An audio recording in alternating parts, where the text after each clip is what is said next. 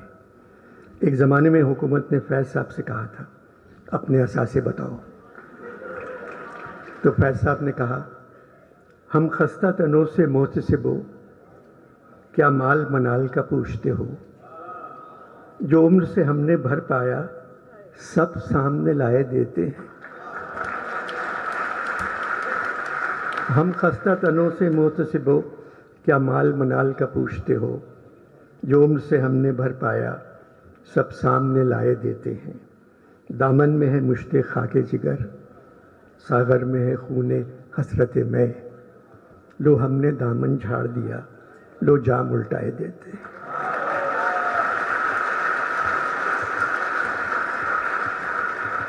فیض صاحب اسی صدی میں پیدا ہوئے جس صدی میں اقبال پیدا ہوئے تھے۔ اقبال اس صدی کے سب سے بڑے شاعر ہیں، پھر فیض کا نمبر آتا ہے۔ فیض صاحب نے اپنی دوسری کتاب کا نام دست صبا رکھا تھا۔ دست صبا بھی اقبال کے ایک مصرے سے لیا تھا۔ اقبال نے کہا میں صورت گل دست صبا کا نہیں محتاج، کرتا ہے میرا جوش جنوں میری قبا چاک۔ آخر میں جانے سے پہلے دو چھوٹی نظمیں ہیں، ایک زہرا نگاہ کی ہے، ایک فیض صاحب کی ہے۔ دونوں نظمیں آپ پہلے ضرور سن چکے ہوں گے۔ زہرا نگاہ کی نظم ہے، سنا ہے جنگلوں کا بھی کوئی دستور ہوتا ہے،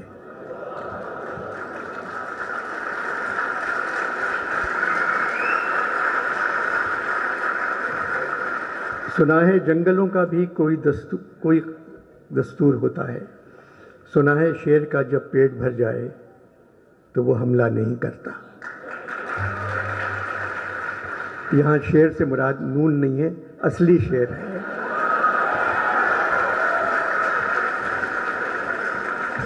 سنا ہے جنگلوں کا بھی کوئی دستور ہوتا ہے، سنا ہے شیر کا جب پیٹ بھر جائے تو وہ حملہ نہیں کرتا، درختوں کی گھنی چھاؤں میں جا کر لیٹ جاتا ہے۔ سنا ہے گھونسلے سے کوئی بچہ گر پڑے تو سارا جنگل جاگ جاتا ہے۔ ہوا کے تیز جھونکے جب درختوں کو ہلاتے ہیں تو مینا اپنے بچے چھوڑ کر کوے کے انڈوں کو پروں سے تھام لیتی ہے۔ سنا ہے جنگلوں کا بھی کوئی دستور ہوتا ہے، کسی ندی کے پانی میں بے کے گھونسلے کا گندمی سایہ لرزتا ہے تو ندی کی روپہلی مچھلیاں اس کو پڑوسی مان لیتی ہیں۔ کوئی طوفان آ جائے، کوئی پل ٹوٹ جائے تو کسی لکڑی کے تختے پر گلہری سانپ چیتا اور بکری ساتھ ہوتے ہیں۔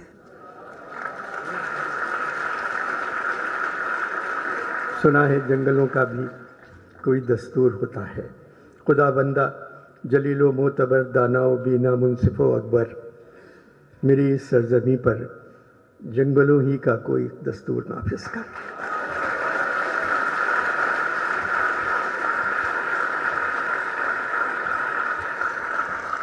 فیض صاحب کی آخری نظموں میں سے ایک ہے، چھوٹی سی نظم ہے، میری تیری نگاہ میں جو لاکھ انتظار ہے، میری تیری نگاہ میں جو لاکھ انتظار ہے، جو میرے تیرے تن بدن میں لاکھ دل فگار ہے، جو میری تیری انگلیوں کی بے بسی سے سب قلم نظار ہے، جو میرے تیرے شہر کی ہر ایک گلی میں میرے تیرے نقش پا کے بے نشاں مزار ہے۔ اب اس کے بعد چاہے پرشین پوئٹری ہو، چاہے فرینچ پوئٹری ہو، انگریزی ہو، یہ تشبیہ آپ کو کہیں نہیں ملے گی جو فیض صاحب نے دی ہے۔ جو میری تیری رات کے ستارے زخم زخم ہیں، ستاروں کے کونے نکلے، جو میری تیری رات کے ستارے زخم زخم ہیں، جو میری تیری صبح کے گلاب چاک چاک ہیں۔ یہ زخم سارے بے دوا، یہ چاک سارے بے رفو، کسی پہ راکھ چاند کی، کسی پہ اوس کا لہو، یہ ہے بھی یا نہیں بتا، یہ ہے کہ محض جال ہے، میرے تمہارے عنکبوت وہم کا بنا ہوا، عنکبوت مکڑی کے جالے کو کہتے، میرے تمہارے عنکبوت وہم کا بنا ہوا، جو ہے تو اس کا کیا کریں، نہیں ہے تو بھی کیا کریں، بتا بتا بتا۔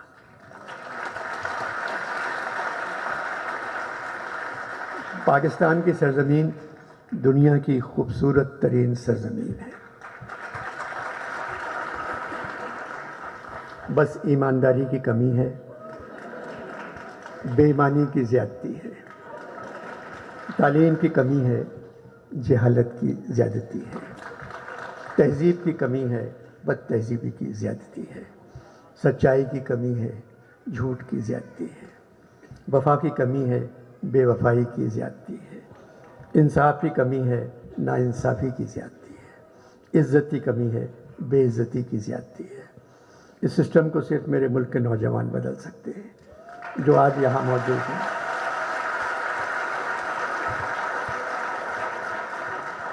امجد اسلام امجد بھی نوجوانوں سے یہی کہتے ہوئے چلے گئے، پاکستان کے نوجوان بزم جہاں کی رونق ہیں۔ نذیر نے کہا تھا، رہیں وہ لوگ جو بزم جہاں کی رونق ہیں، ہمارا کیا ہے اگر ہم رہے نہ رہے۔